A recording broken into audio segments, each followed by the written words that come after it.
Ungrafted cacao. Ungrafted cacao.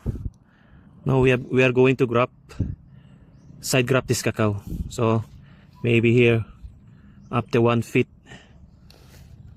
Just a cut, no? A cut.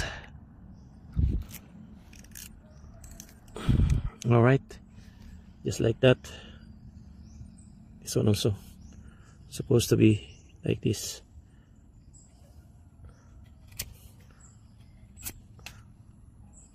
Pili kayo ng magandang clone guys na grafted din. So saan galing to? Saan galing ito? Sa grafted din siya, no? Grafted cacao din siya. Malakas na munga. Ayan, no? 1 inch tapos kalahating inch sa likod. Tapos dapat may bad eye, no? Bad eye, pencil size. Then so I'm going to wrap this one. Wrap natin to, no? By grafting tape. Yan. Para hindi siya matuyo. Hindi siya ma-dehydrate. Avoid dehydration. Then all the way up. Yeah. Wrap na siya, wrap. Then insert lang. Just like that, no? Just like that. Insert. Then maybe you can remove a little bit. No? Ayan. Then grafting tape.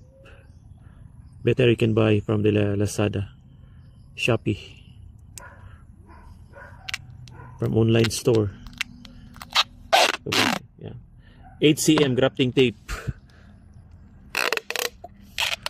Cover it properly from the bottom. Yan. Going up.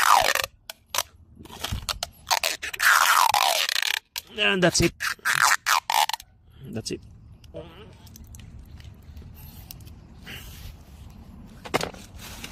That's it. This is how we do the side grafting. The side grafting technique.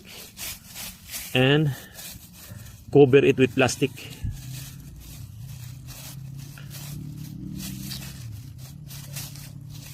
Cover it with plastic. Cellophane, no?